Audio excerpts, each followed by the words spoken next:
अगर तुम इतनी ऐसी हो कि हम 1500 रुपए लाडली बहना को देंगे तो भैया राजस्थान में दे के बता देते कि हमने राजस्थान में दिया। छत्तीसगढ़ में सरकार है, छत्तीसगढ़ में दे के बता देते। 4 महीने 6 महीने 8 महीने पहले तो देते। मध्य प्रदेश सरकार तो दे रही ना 8 महीने से, क्यों नहीं दिया? किसी ने रोका था? अब हमें वोट दे दी सो हम दे 1500। आपने लाडली बहना का जिक्र किया, आप क्षेत्र में निरंतर घूम रहे हैं, आपको लगता है कि जो बहना है कितनी सही बताएं ईमानदारी से, तो घर वाले की नहीं सुनने वाले।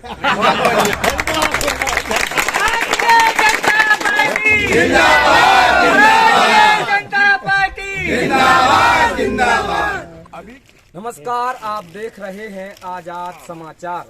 आजाद समाचार के चुनावी चर्चा कार्यक्रम में आज हम आप सभी को मिलवा रहे हैं। एक चर्चित सीट है, हमेशा से पिछले चुनाव में भी रही है, इस बार भी हॉट सीट बन चुकी है। पथरिया विधानसभा कहते हैं और आप सभी को हम मिलवा रहे हैं पथरिया विधानसभा के भाजपा प्रत्याशी पूर्व विधायक लखन पटेल जी से। सबसे पहले हमारे आजाद समाचार में और चुनावी चर्चा कार्यक्रम में आपका स्वागत है। बहुत बहुत धन्यवाद। चुनाव इसी महीने में है 17 तारीख को, और आप यहाँ रह चुके हैं। जब सबसे पहले मुझे याद है जब भाजपा की पहली सूची आई थी, 39 नाम आए थे, तो सबसे पहले दमोह जिले में पथरिया विधानसभा का आपका नाम आया। जी जी। आपको उम्मीद थी कि टिकट आपको मिलेगी, क्योंकि आपसे और भी जो नेता हैं भाजपा के दमोह जिला के कद्दावर, वो भी टिकट की मांग कर रहे थे। बिल्कुल बिल्कुल। देखिए, टिकट मांगने का अधिकार हर कार्यकर्ता को है। पार्टी जो फैसला करती है उसको मानना भी सारे कार्यकर्ताओं को, और ऐसी बिल्कुल ये बात सही है कि सारे कार्यकर्ता एक स्वर में सबने स्वीकार किया। काम जो पिछले 5 साल या पिछले 10 सालों से जब मैं विधायक था तब और विधायक नहीं था तब लोगों से जो संपर्क रहा, उसकी वजह से मुझे ऐसा लगता है कि जो सर्वे में नाम आया होगा, लोगों ने कहा होगा, तो वो इसकी वजह से मुझे टिकट मिला। हमने भी आजाद समाचार ने भी सर्वे किया था, आपका ही यहाँ भाजपा से पहले नंबर आया। हाँ, बिल्कुल, वो याद आ गया मुझे, आपने किया।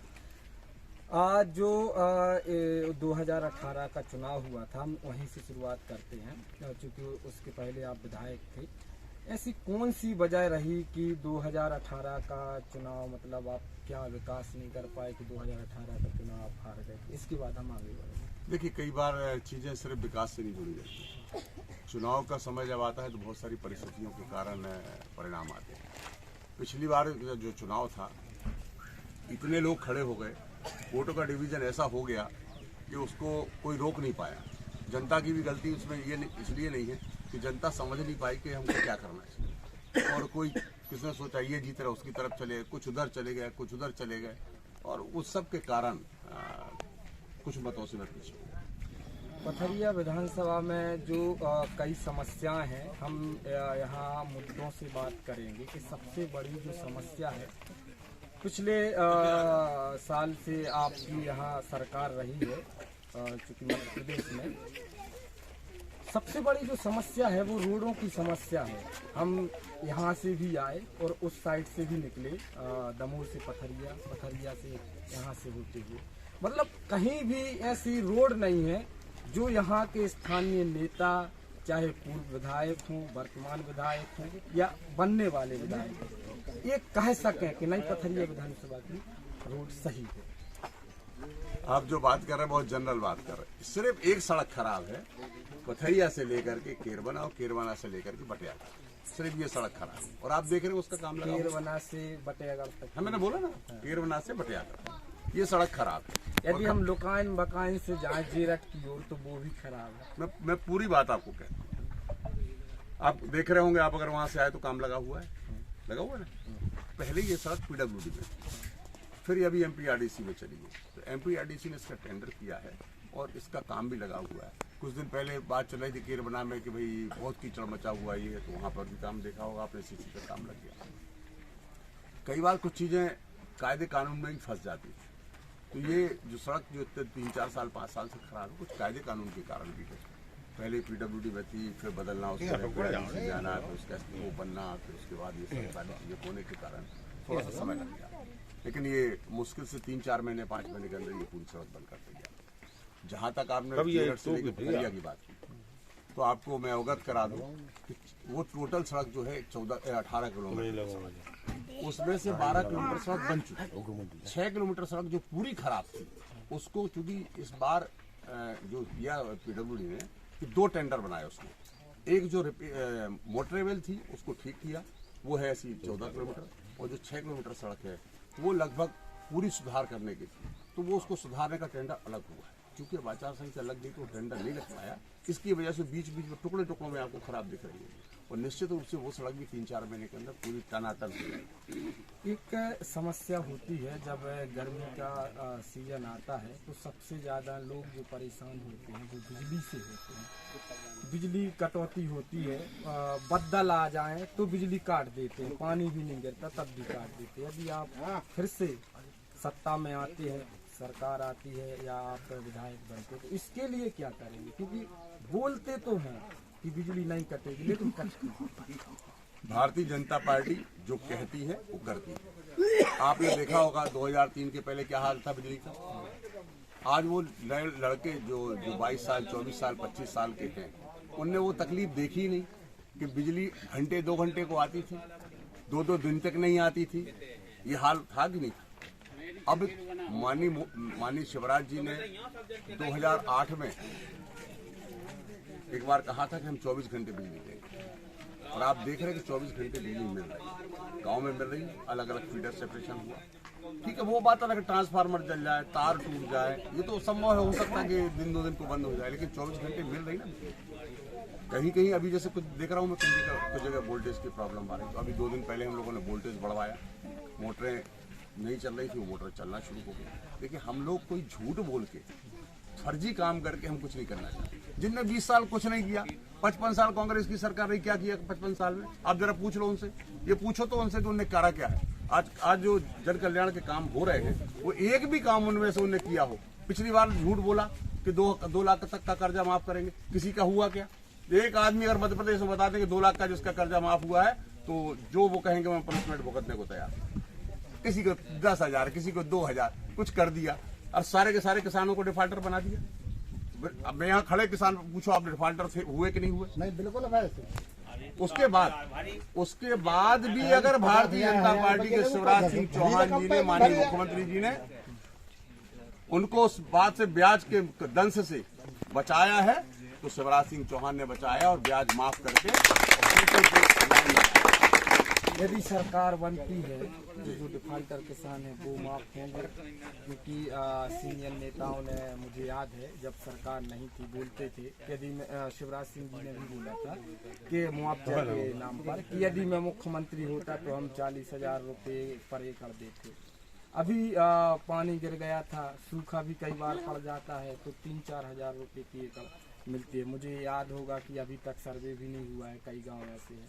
इस पर आपका क्या कहना है? देखिए, ऐसा है, जो कुछ करता नहीं है ना वही चिल्लाता है, और जो करता है वो कम बोलता है लेकिन उसका काम बोलता है। आप जरा, मैं आपको थोड़ा पीछे ले जाऊं, 15 महीने की कांग्रेस की सरकार थी। उन 15 महीनों में किसानों के, गांव में मजदूर के, किसी भी आदमी के 1 रुपया भी खाते में आया? और यहाँ खड़े बैठ लो, पूछ लो सबसे, 1 रुपया नहीं आया 15 महीने। बल्कि इस सरकार ने लोगों के साथ छल किया और 19 जो महत्वपूर्ण योजना थी वो बंद कर दी। 19, बहुत सारी है, मैं नाम नहीं गिनाना चाहता, कुछ समय लगेगा। 19 योजनाएं बंद कर दी। उसमें खास संबल योजना, उसको बंद किया। 67 लाख लोगों के नाम काटे। कल मैं एक गांव में था, वहां उनका बेटा मर गया। उनने मुझसे कहा कि साहब मेरे साथ अन्याय हो गया। मैंने, क्या हुआ? बोले भाई मेरा बेटा मर गया मेरे पास। मैंने पूछा संबल कार्ड है? बोले हाँ संबल कार्ड था लेकिन बंद हो गया। तो मैंने, इसके लिए दोषी कौन? कांग्रेस की सरकार के भारतीय जनता पार्टी? निश्चित रूप से कहा कांग्रेस की सरकार दोषी। उन्हें 67 लाख नाम काटे। मैंने कहा ऐसे आपके जैसे सैकड़ों हजारों लोग प्रदेश में हैं जो इस दंश को भुगत रहे हैं, क्योंकि योजना चल रही थी, अच्छा खासा था सम्मान। हालांकि भगवान ना करे किसी को उस योजना की जरूरत पड़े, किसी की मृत्यु हो, लेकिन असमय मृत्यु होती तो किसी को 2 लाख रुपया, दुर्घटना में हुई तो 4 लाख रुपए, एक्सीडेंट हो गया, हैंडीकैप हो गया तो 1 लाख रुपए। ऐसी सरकार की योजनाओं के अंदर उनने वो तो बताया ना कि एक जन कल्याण का काम किया है। सिर्फ ये बात करके ऐसा है वैसा है, वो ये हो गया वो हो गया, मैं ऐसा कर दूंगा वैसा कर दूंगा। अरे कुछ किया है? राजस्थान में सरकार है उनकी, अगर वो यही बात करते राजस्थान में क्यों नहीं किया? छत्तीसगढ़ में क्यों नहीं किया? उनकी जहां जहां सरकार है 1 रुपया भी दिया क्या उनने? पूछो उनसे आप।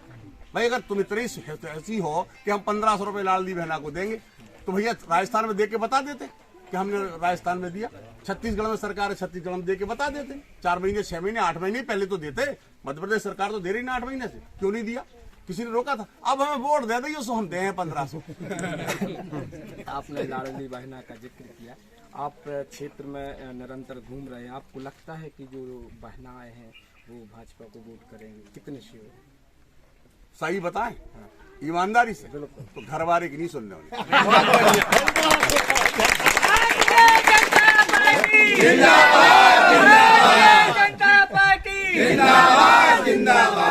अभी की बात बता रहा हूं मैं, मेरे पास अभी एक फोन आया, मैं गाड़ी में था, अभी मुश्किल से 20 मिनट पहले की बात। हमारी महिला कार्यकर्ता कल थी गांव में, तो वो किसी घर में गई, उनके पति देव कांग्रेस का फट्टा लगा के जा रहे थे। तो उन्होंने पूछा कि कहाँ जा रहे हैं? उन्होंने कहा हम तो कांग्रेस का काम है। तो उसने, मतलब मैं वो आपके उसमें नहीं कह सकता, गाली दे के कहा, नाम नहीं ले सकता, गाली दे के उसने कहा काय खों जा रहे होते जो हमें दे रहा हो, हम तो वो कहते जे हैं तुम चले गए जहां जाने। अब आप सोचिए, जब पति से पत्नी कह सकती है तो लाडली बहनों की वोटें ऐसी निकलेगी कि पता नहीं लगेगा आदमी को। क्योंकि आपके माध्यम से मैं जनता से भी पूछना चाहता हूँ कि आज तक किसी घर के आदमी ने 10 तारीख को पैसा दिया क्या किसी बहन को? लेकिन मम्मा 10 तारीख को डाल रहा हो। अब एक कती हमारी तो तनख्वाह है बन गई। अबे तो 4 हो डाल देती, अबे तो 4 ही ऊपर डालते थे। और वो त्योहार था भी, उस त्योहार में पहले डाल दिए थे। राखी का त्योहार था, 2,500 पहले ही डाल रहे थे। अरे भैया नहीं दे 2,500 राखी के। क्योंकि ये तो स्टेट लेवल की बात है। यदि हम पथरिया विधानसभा की बात करें, आपके जो आप यदि विधायक बनते हैं, यदि नहीं विजन क्या रहेगा? बनते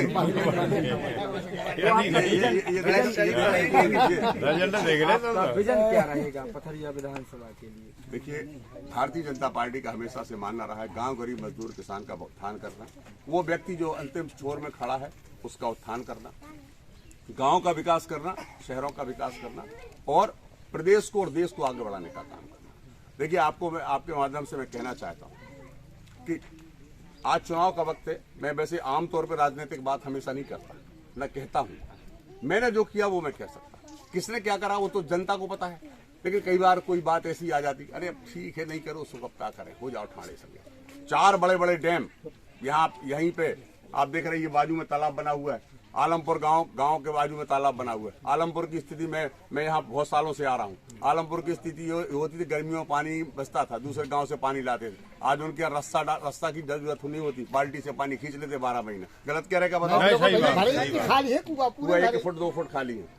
पानी का काम जो इस विधानसभा में हुआ है वो आपको आने वाले भविष्य में बताएगा कि पथरिया विधानसभा का आदमी जब बाजार जाएगा तो उसके चेहरे से मालूम चलेगा कि पथरिया विधानसभा का आदमी। एक बांध है पंचम नगर बांध, अभी इस यहाँ से नहर डली है। कहते हैं कि वो कंपनी दिवालिया हो गई और अभी तक जो पाइपलाइन है वो चालू नहीं हुई। लेकिन आपने हमारे पिछले इंटरव्यू में भी एक बार लिया था, तब भी कहा था कि पंचम नगर डैम आपकी उपलब्धि है, तो वो लाइन चालू अभी तक क्यों नहीं हो पाई?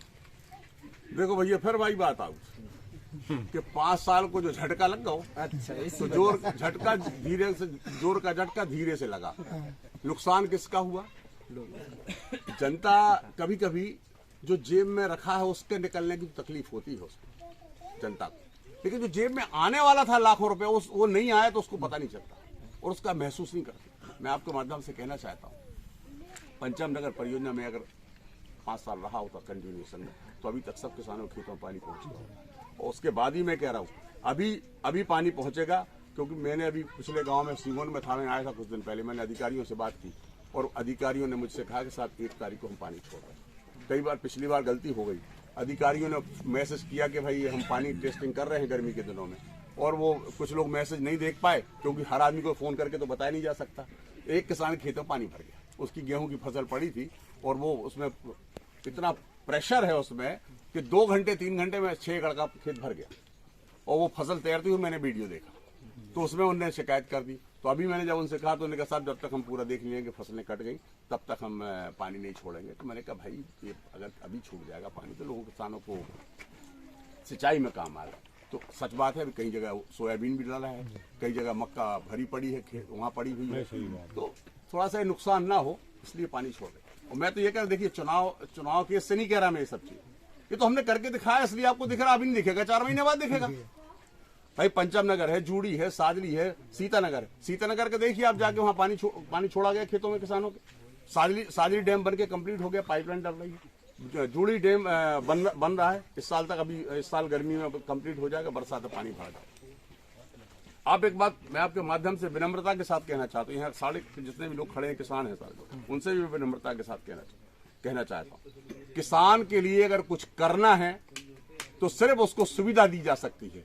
किसान के लिए कोई किसान कभी नहीं कहता कि आप हमारे यहाँ के ट्रैक्टर चलाओ, वो तो खुद मेहनती है, वो तो खुद कर लेता है, लेकिन उसको सुविधा देना पड़ेगी आपको। इस सरकार ने, भारतीय जनता पार्टी ने, सड़क भी इसी सरकार ने दी, बिजली भी इसी सरकार ने दी, और पानी भी यही सरकार दे रही है। आप ये 4 डैमों के माध्यम से 1,75,000 एकड़ में किसानों के खेतों में पानी पहुंचेगा। जब ये डैम बनाए गए तो ये नहीं देखा गया कि कौन है वहां। डैम बनाया गया, किसानों के लिए बनाया गया, वो किसी भी वर्ग, किसी भी समाज का हो, उसके लिए डैम बनाया गया। जहां सुविधा थी वहां दी है। और मैं आपके माध्यम से कहना चाहता हूं कि आने वाले समय में जितने गांव छूट गए, सिंचाई से वंचित हैं, उनको लिए अगर कोई डैम बनाकर काम करेगा तो भारतीय जनता पार्टी करेगी, मैं लखन पटेल में करूंगा। क्योंकि पथरिया विधानसभा में युवाओं के लिए रोजगार की सबसे कमी है। एक हमारे सर्वे में बात आई थी कि जो पथरिया विधानसभा है उसमें सबसे ज्यादा पलायन, क्योंकि यहाँ सक्षम क्षेत्र भी है, सिंचाई क्षेत्र भी है, लेकिन उसके बाद भी पलायन का मुद्दा बहुत गरमाया रहता है। हमारे यहाँ नरसिंहगढ़ में माइसम फैक्ट्री है, सीमेंट की है, एक सोया प्लांट भी पथरिया में था। क्या वजह है कि सोया प्लांट और नरसिंहगढ़ फैक्ट्री माइसम होने के बावजूद भी लोगों को, युवाओं को बाहर काम पर जाना पड़ता है? इस पर हम क्यों पीछे? देखिए, एक बहुत बड़ी फैक्ट्री नहीं है, और एक फैक्ट्री से पूरे जिले में हजारों लाखों युवा हैं जो पढ़ लिख के आ गए, लेकिन वो स्थान नहीं लेते नहीं, ये ऐसा नहीं, उसमें सबकी परसेंटेज तय है, कितने परसेंट स्थानीय होंगे। टेक्निकल आदमी अगर स्थानीय होगा तो उसको लिया जाएगा, लेकिन अगर कोई बड़ा टेक्निकल बात है तो बाहर से हायर करना पड़ेगा। अगर अपने यहाँ उपलब्ध नहीं है तो मजदूर वर्ग हो या दूसरा वर्ग हो, उसके लिए रखते हैं, लेकिन उसकी एक परसेंटेज तय है कि इतने परसेंट स्थानीय रखना आवश्यक है, और वो कर रही है।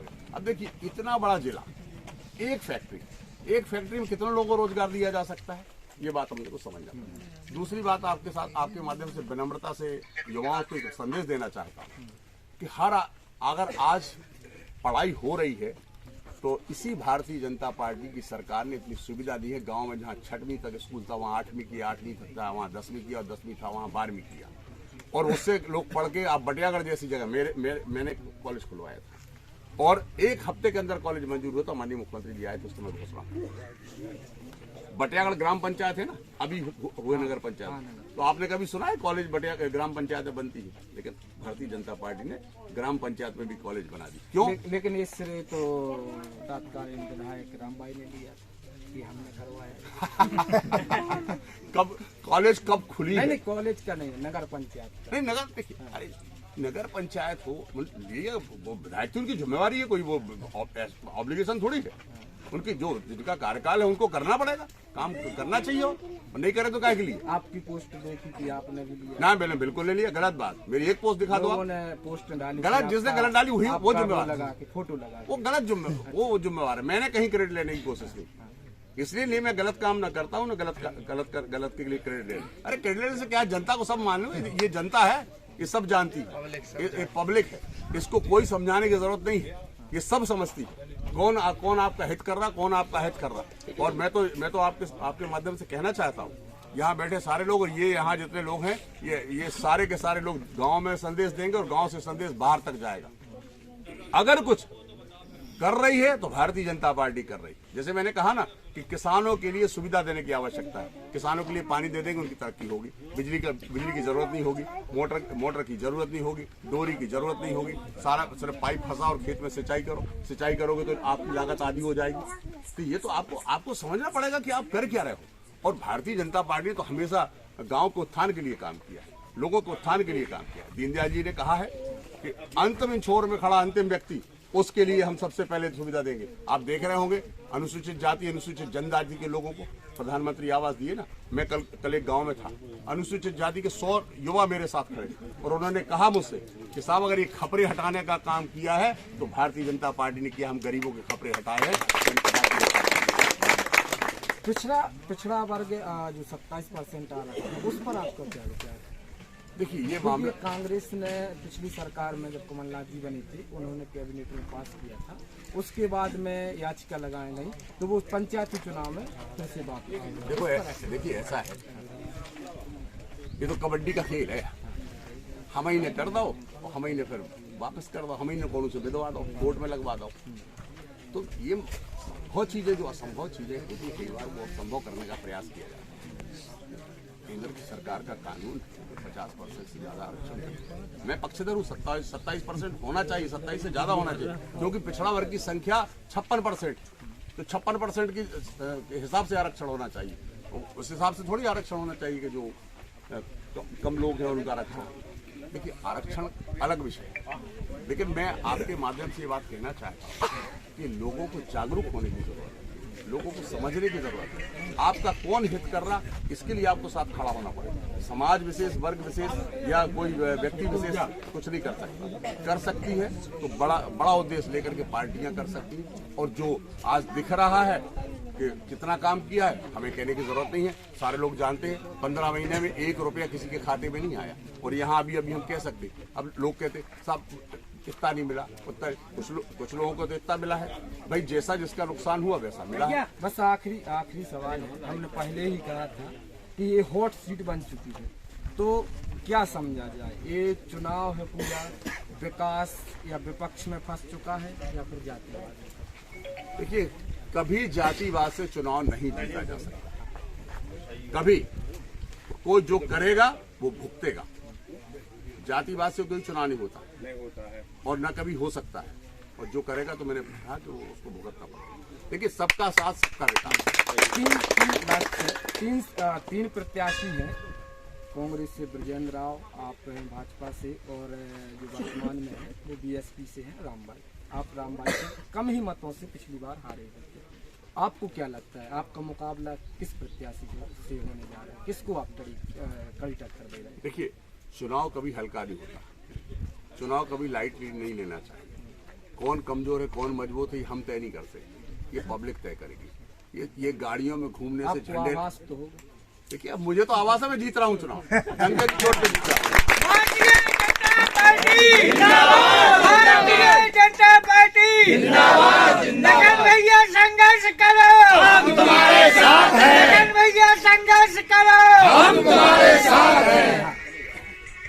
देखिए चुनाव के जैसे मैंने कहा ना, कभी हल्के में नहीं लिया। किसी कैंडिडेट को किसी पार्टी को कम नहीं आंकना चाहिए।